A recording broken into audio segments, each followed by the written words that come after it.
So let's get into the biggest thing we're looking forward to tonight is our guest from Entropy Technology Design and the NIMBUS 4 severe weather detector. He's the chief technology officer and actually co-founder of the technology is Edward Shaver. Edward, welcome to the show. Thanks for having me, guys. In fact, let me say I'm truly honored that I'm on the first podcast. And I will volunteer right now to be like on podcast number 10,000 as a look back. So when you get to like 10,000, let me know. I want to be here. We will love to have you at that point. So do me a favor, Edward, for me and for everybody else. Just give us a little bit of history and how you got into weather. A good question, and it was quite accidental. My background is physics. I went to Penn State University. In my early career, I did work for DOE. I was interested in working on renewable energies. I did some work on solar energy development. Worked on the Barstow plant out in California. Had the interesting experience when Ronald Reagan was elected president. He decided fossil fuels were great, and he zeroed out the budget for renewable energy development. And so I transferred my physics degree into designing sonar systems that went on guided missile submarines. So I like to say I went from renewable energy to mass destruction in about 2 weeks, showing the flexibility of a physics degree. Nice. And I was not involved in weather at all. I got pulled into it quite by accident. There was an article in the Washington Post in 1989. And it talked about a little boy that was struck and killed by lightning standing at second base on a Little League field. And the gist of the story was this was a tragedy, act of God. If you're going to play baseball in the summertime, these things happen. And as a physicist, it occurred to me that was a bad answer. The right answer was there was some way that there was a warning device or technology on that field. So the little boy wasn't standing, he could be struck. And that just got me into looking at what was available, and there wasn't anything. In 1989 and 1990, basically, unless you were going to drag a portable weather station out there, you were just going to wait for the sound of thunder and hope.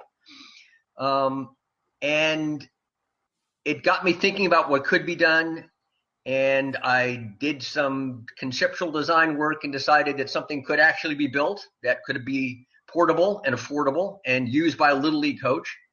And that led to the design and development of the SkyScan product, which was introduced in 1995. It was really the first practical, self-contained portable storm detector, and that it actually worked. It was designed really for the youth sports and those kinds of applications. It only had a 40-mile detection range. It actually was only good for about 20 miles, but it was reliable enough to serve that purpose. It was my introduction into how fast technology can be made obsolete by the failure of the company running it. By the time the first shipments of SkyScan arrived from China, the SkyScan marketing company had already gone out of business. And so the manufacturer of the product was taken over by the Chinese, and it is still made today. You can buy it on the internet, which just shows really how good a basic design it was for the time. But it got me into weather. I had not really thought about it until then. And once I got into it from that experience and started having interactions with people that were using the technology, but most interestingly, I really got fascinated by thunderstorms. I became a de facto storm chaser because the things I needed to know to design the SkyScan product weren't in textbooks.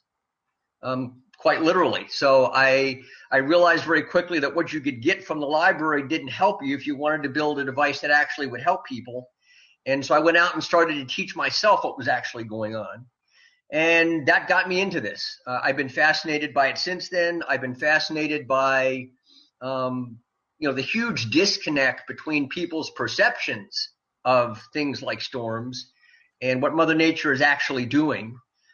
So it's been a very interesting journey connecting the physics to what's really going on, to what the average person perceives is going on. And it got me very interested in actually producing technology that could make a difference, that actually go out in the world and do things like keeping kids safe on Little League fields. Interestingly, as I got deeper into the design, and you get past that kind of an obvious need, protecting kids on a Little League field is nice, but I realized that there were really huge needs in all parts of our society, in schools and industry, that really demanded a kind of practicality that simply hadn't been done. It hadn't been executed. And it hadn't been executed because Mother Nature was very subtle, as she usually is, and it took a long time to figure out what she was doing and to take that information and knowledge and begin to roll it back into products. Taking all the things that I'd learned with the SkyScan and having gotten fascinated with understanding thunderstorms and being able to make them understandable to people, that led me into the design of the Thunderbolt product. The Thunderbolt was introduced in 2003. It's probably still the primary handheld storm detection product used around the world because it's the best thing out there. It works. The thing the Thunderbolt did that the SkyScan didn't is that it actually was able to accumulate a small stream of data about a storm and build a model. And instead of just giving you a light stack that goes off when something happens, it accumulates data, tells you there's a storm out there, plots its relative motion to you, and takes that kind of information and turns it into an ETA. It turns it into time warning for people. Because one of the things that I learned in talking to people that were trying to use storm detection technology, distance didn't really do anything for them. They needed to know how much time they had at a particular spot until that spot was at risk. And so that led me into not only taking the physics of thunderstorms and trying to understand them and make my craft of detecting them better, but also providing that interface with people that made that information usable in real time. Ultimately, the name of the game that got me involved is making a difference. Data is data, that's nice, but saving lives, letting people make decisions that make a difference is really what it's all about from my standpoint. Sure. The NIMBUS technology really is my third generation design. It's taking the 25 years of knowledge that I've accumulated and understanding that you really needed a much better mousetrap to catch Mother Nature in doing what she was doing. Because I wanted to go beyond just little bits of data coming in and little bits of data going out into a really sophisticated device that was seeing things that no one had really seen and tabulated before. Looking at data streams that are constantly coming out of storms, but that nobody's capturing. They're simply not being looked at by any of the existing other technology sources that we use today. Sure. And I think really that's what NIMBUS is going to do. It's capturing and being able to access in real time a lot of data that simply isn't there in any source that you guys are used to looking at. And I believe it's also the way that we're finally going to be able to get a handle on doing things like anticipating, detecting tornadoes.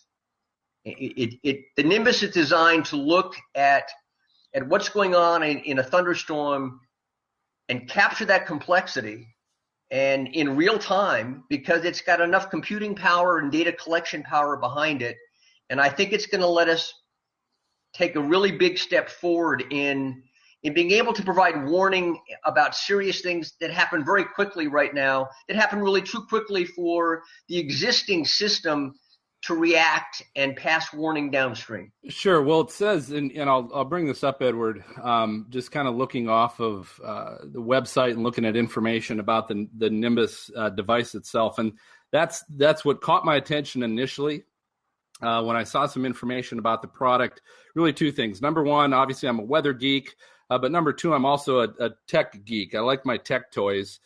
And so it caught my attention, but the thing that made me go, we need to dig into this a little bit further.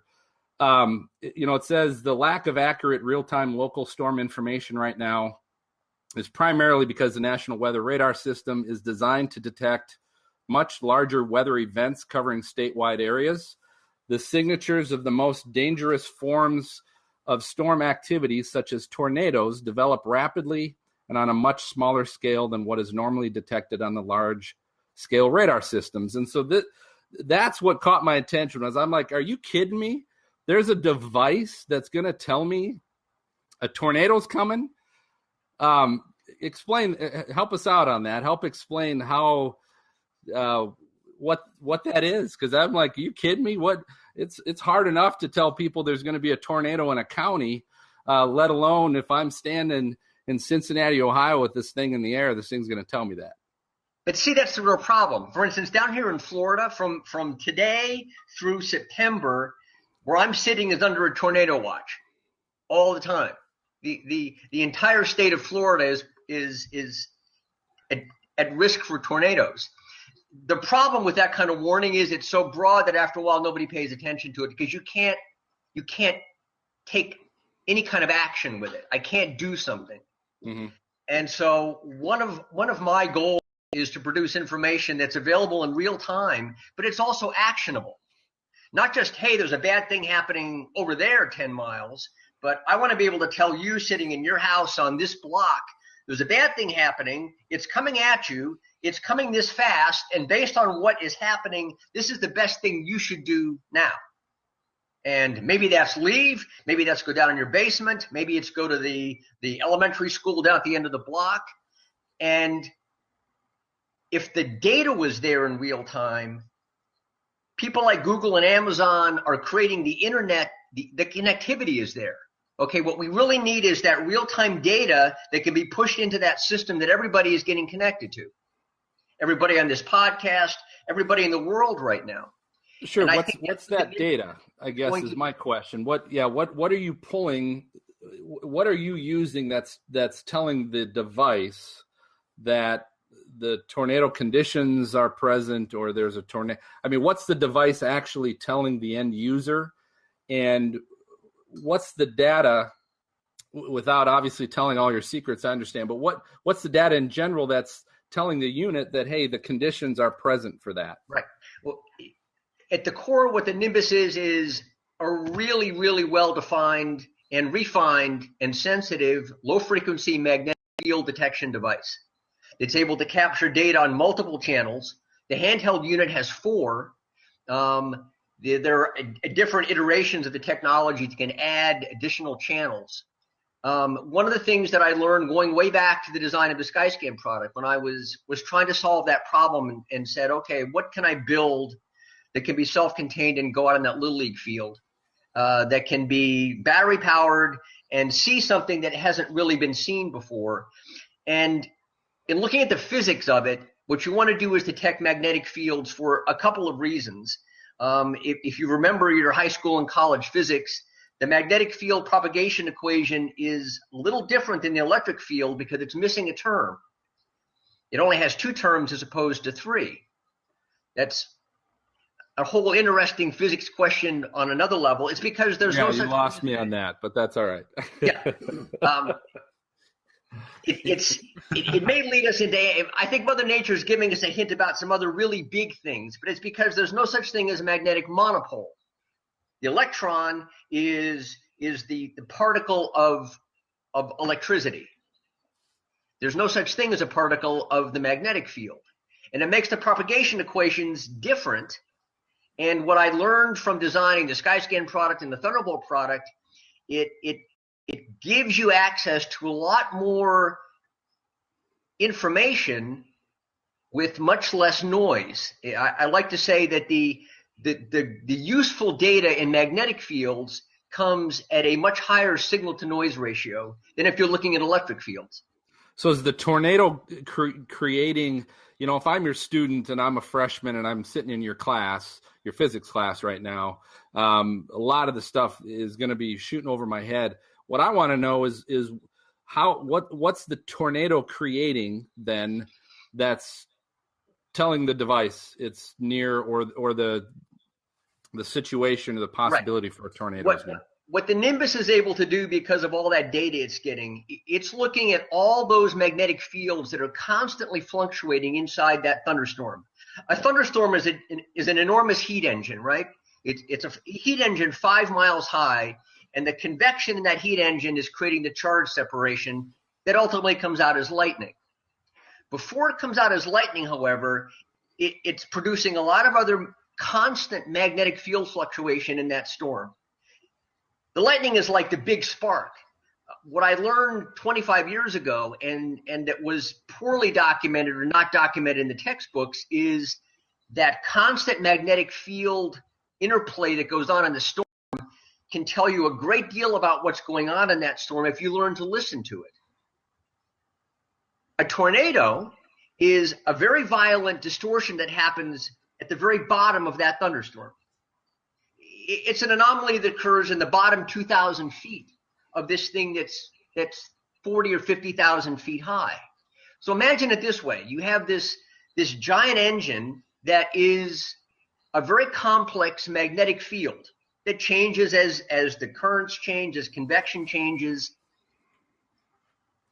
As that thunderstorm is getting ready to give birth to a tornado, it changes its fundamental magnetic field signature. And many of those changes are very fast transients. They happen in a very small area.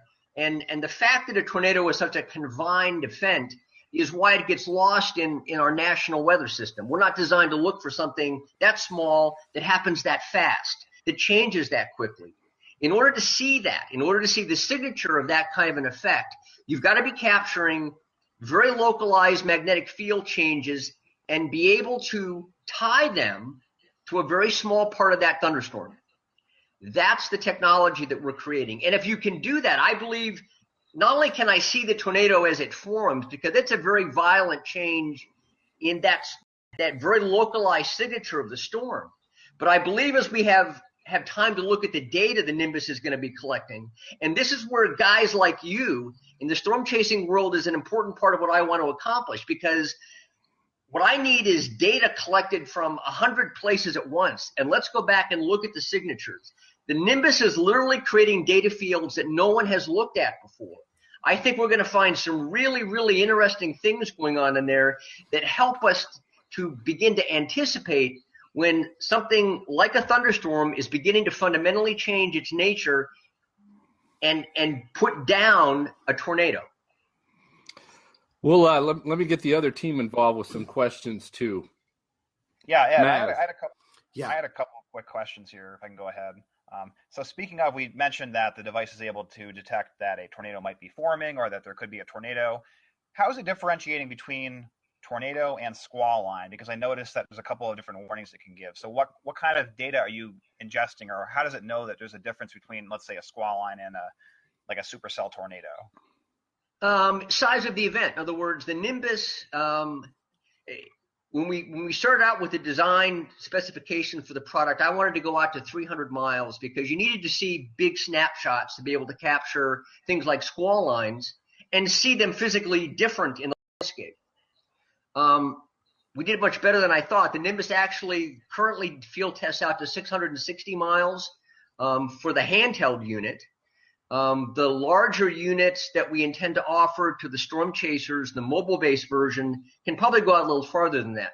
But the answer is that we can see a big area, we know where something is, and we can define the size of that magnetic field effect against that reality. So the NIMBUS knows what it's looking for, and it knows how big something should be in terms of if its actual scale in the landscape. Very interesting. In other words, go ahead. Yeah. So in other words, obviously, tornadoes are most likely to happen in violent squall line situations. So you need a technology that can map that whole giant event that's going on, but also have enough data available to it that it can focus its attention on the parts of that are changing quickly and potentially most violently. Okay, yeah, that makes a lot of sense. And that kind of leads into my next question that I was going to have is when you have a squall line, sometimes you have these QLCS kind of brief spin-up tornadoes, but you kind of answered it. It's able to kind of zero in maybe and look at the large scale and say squall line, but then if it's able to get enough data, I guess it would be able to pinpoint maybe the QLCS tornado within that line, it sounds like? Correct. One of the things that we had to put in to do, not only do I need to see how far away something is. Every previous technology simply was a distance meter. Every single data point that the NIMBUS receives also attaches the polarity of the signal to it. So I have bearing on every data point coming in. So as the NIMBUS is collecting the data, it's able to assign not only distances but locations to it. So even in a very confusing situation like a squall line rolling over you, it can still hunt out the very specific areas where it's seeing the violent weather occurring based on the magnetic field changes. So my question is, how is this any different? No offense. How is this any different from the National Weather Service warnings that get sent out when they look at velocity data on radar and they pinpoint where a tornado is occurring? Well, because the velocity data on radar is simply looking at velocity vectors in the water vapor and the clouds, right? It's not looking at magnetic fields. Very often these things overlap. Very often they don't. One of the interesting things that I learned in watching storms these last 25 years is that Mother Nature doesn't always make those two events coincide so they're easy to see. In fact, often they don't, because water vapor and the magnetic fields, especially in a large, complicated system, don't often coincide with that level of precision. So again, that's why the watches are given over large areas, and the National Weather Service has to rely on you guys to actually go see something. That's the problem. That's the real inherent problem in the system that I've been watching for the last 20 years, and I think the NIMBUS may be one solution to that, at least a practical one. Not perfect. There is no perfect solution because Mother Nature is really complex. But I think the NIMBUS has the ability to give us much better data in a much larger percentage of those incidents than having to rely on water vapor velocity vectors. So can this device actually tell if a tornado is actually on the ground, like a confirmed tornado? Can it do that? Is that what you're saying? I think we can. The current product can't. I believe that the data is in there to let us do that because the magnetic fields of the storms are going to change. It's probably going to take us a little while to sift through the data and be able to be precise about that. What the NIMBUS 4 handheld, this guy that's being released now, is able to look at the pre-tornado conditions. It's able to isolate the really violent parts of the storm, both in terms of lightning frequency. It can watch for the polarity shift in lightning from positive to negative, look at the shift in the ratio. And that ratio shift occurs because it's being driven by the change in the overall magnetic field structure of the storm. That's why that's happening. It's not an accident. It's tied to that. What the NIMBUS 4 can do is isolate that occurrence to a very small space. So if we know the half square mile where that's happening, not just that it is happening, but it's happening in that half square mile over there, that's a really dangerous place to be. So Edward, real quick, Brady here. So what if, I know like often you can have situations where you have a supercell, where you can also have a squall line in, a 300-mile radius. What happens if both of those are present? Does it pick and choose one to put to label, say if there's a supercell, there's a tornado near, or a squall line, or, how does it differentiate between the two? Well, remember, a squall line and a supercell are huge events compared to a tornado. A tornado is a small, literally it's going to be a small pin that you stick in that landscape. So what the NIMBUS is going to tell you is I'm seeing squall lines, I'm seeing this part of the squall line might be a supercell. It's still always going to be looking at that one small area where the data says right here it's very violent. So it's not like the squall line is just a really big adjective that describes a really big data field that's going on. The NIMBUS doesn't care. That's really the strength of it, and that's why we haven't seen a product that's able to do this. One of the things you need to do is you have to have access to all that data in real time and immediately be able to sift through to the part that's most interesting and most important. Okay. So if you're doing storm chasing and you're in a suburb of Oklahoma, okay, there's a squall line out there. You really don't care what's happening 250 miles away on the squall line, right? Yeah, exactly. What you care about is the data that applies to the 2 square miles around you. Okay. And I think this platform has the ability to do that. So Edward, Maz here. First of all, I'm going to pull on 20 years of all my physics and try and use the term that best describes this. It's cool.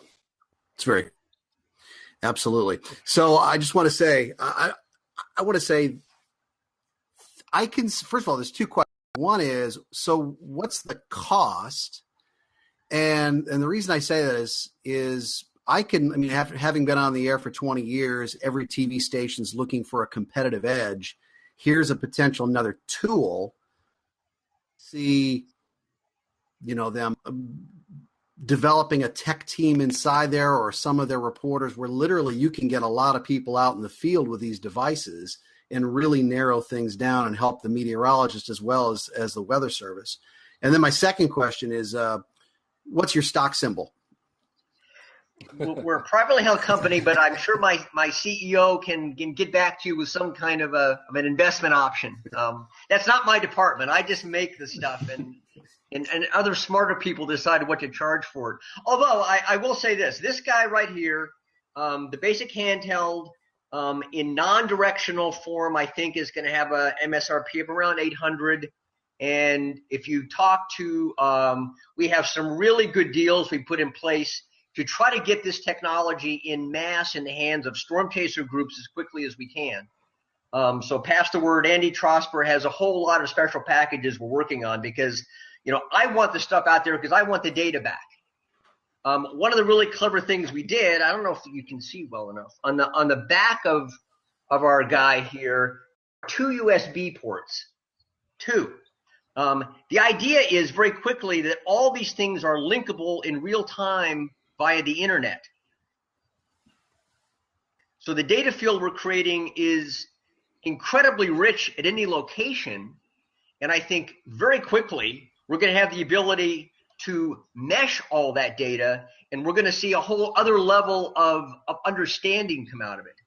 I mean, the real problem, and you guys know this, I think, better than anything, the thing that I was amazed at beginning back in the early 90s when I was trying to sift through the data to build something like a SkyScan, which, today really is a high school project toy. There just wasn't any data there. All the data is disjointed, and somebody has data about a storm they watched in Florida, 30 years ago. What I was amazed at was there'd be these little data pools that somebody went out and cataloged one event, and then because they were accessible, for 8 years afterward, that little event was the basis of all the work that was done. And it made it a very limited, narrow, myopic view of what was going on. And so I think I think the NIMBUS can help there be a real change in that landscape. We're about to have a flood of data that no one's looked at before.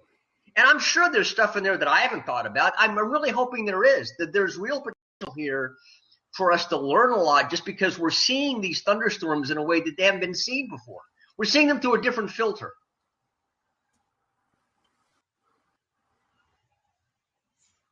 Follow-up question. Is it going to have Siri's voice or yours? It definitely would have my voice, and I will. I think my voice was voted down by all the people in it. But a talking version would be nice. Yes, I think one of the challenges we are trying to put into the user interface, and we're still doing it now. And again, part of the reason that I want to get feedback from you guys is, I'm a physicist, and we have to fine tune what the product says to people in different situations. When things happen fast, it isn't pure data anymore. It's trying to be useful and helpful and save lives and make things more efficient. One of the odd things that I learned in all my years of talking to customers is, while a lot of my products are out there and they really do save lives every day, and that's a really cool thing, the vast majority of my products are used by people that are saving money. They're making decisions more efficiently, or not making decisions that don't need to be made. One of the main design features that comes from our data field being so rich is that the NIMBUS is immune to false triggering. Even in a very complex electronic environment, the signals from lightning look totally different from anything else, from cell phones, from computers. One of the odd things is when I designed even the Thunderbolt product, cell phones really weren't prevalent in the landscape. Well, they are today, and they're incredibly noisy devices. So false positives were something that it had to be eliminated completely if the technology was going to be relied on in the kind of applications that I was targeting. And the NIMBUS is able to do that because it's seeing so much data all the time. It really is impossible to fool. Cool. That's unbelievable. We're pretty excited about this, actually. I really am. Mm-hmm. So, Edward, can you, I was talking with your CEO, Tammy Fitzpatrick, earlier. Can you briefly explain a little bit the Indiegogo project you guys have coming up or going on? Yeah, my understanding, and it's pretty cool, actually. It's a way to basically pre-launch product. You get first adopters a chance to buy something at a lower price. It gives you exposure, into that technology world. Clearly, we are, we're not just a weather product. We're potentially many things, and so we're trying to get ourselves awareness in that landscape above and beyond just weather. Looking down the road to both tornado detection and tornado warning. Again, one of my personal goals for the technology is that it's really good enough and in a form that we can integrate it into this entire Internet of Things that's being formed around us. I think it's the first real weather data platform that has that much power, and because it's real time and because it's so specific and localized, I think it really can be incorporated into that infrastructure that's being built. And the Indiegogo is a good window into that world and that evolving technology. Good. Well, we're going to post, we'll have on our website, stormfrontfreaks.com, we'll post some links to the NIMBUS website and everything else. We appreciate it. It's some great tech. Looking forward to kind of seeing what that can do to obviously help the weather community. So appreciate you coming on, Edward, but we're not going to let you leave quite yet. Can I add one thing, Phil, before you go? Because I really do want to send a message, and you guys can get it to the storm chaser world. We have already designed a version of the NIMBUS we call the mobile base, and our first adopter group was specifically storm chasers. It has capabilities above and beyond just a handheld unit. It was thought about as being something that was going to be, move through the landscape with people that were chasing storms. One of the things that I can build into it, let me show you. I have this show and tell here. I know I've exceeded my time limit, but you guys can edit this all out if you need to. Go ahead. I want to show you the antennas. The NIMBUS 4 is called the 4 because it's got 4 channels in it working simultaneously. This is the core for one of the antennas. Am I seeing that? No, but we are an audio podcast, so keep that in mind as well. You might have to verbally explain what you're showing. I'm trying to get, if I can get these up so you can see. I've got 2 field test units here, and at the top of them are the antenna arrays. Are those coming across? Sure. Yep. Okay. This is the one on this side. These are the guys that are normally in a NIMBUS 4.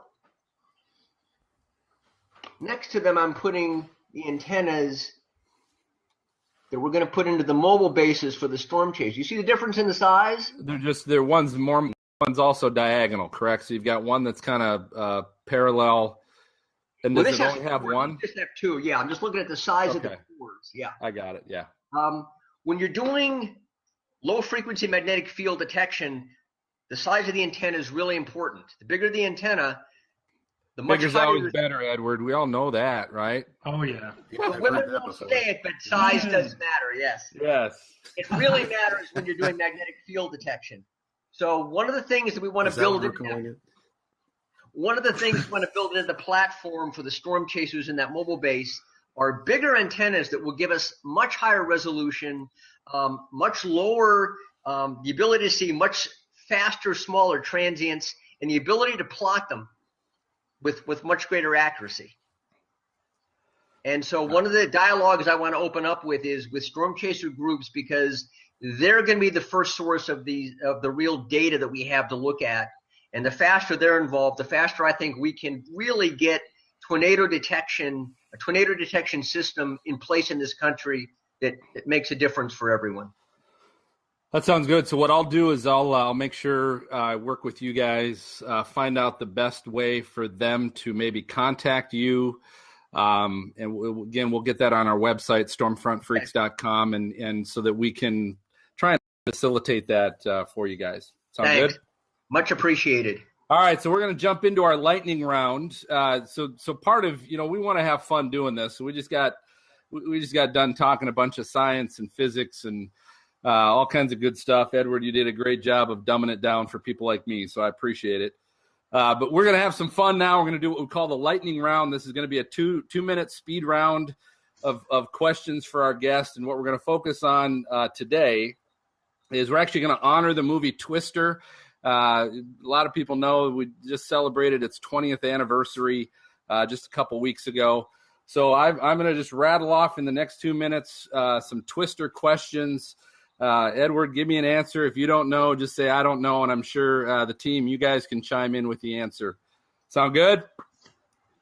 All right, here we go. Is there a prize here, Phil? What's the prize on? You didn't say the prize. It's called Pride. Pride, okay. That's the prize. Okay. All right, so question 1. Ready, go. What actress played the role of Jo? Helen Hunt. What food in Aunt Meg's breakfast was described as practically its own food group? Ooh, I got to pass on that one. Gravy. Yes. Number 3, what was the real reason Bill went to see Jo at the beginning of the movie? I don't think she was pregnant, was she? No. Not that any of us moviegoers were aware of, no. Signed divorce papers. Good. What animal was seen flying in the water spout? A cow. What movie is playing at the drive-in theater when the tornado hits?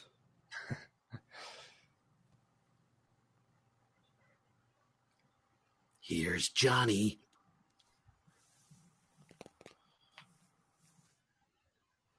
The Shining. What is the name of Bill and Joe's tornado recording contraption? Anybody? Dorothy. Dorothy, yes. What is the name of Jonas's tornado recording contraption? Anybody? No idea. Dot 3. What was Bill's nickname by the team as told in the story around Meg's table?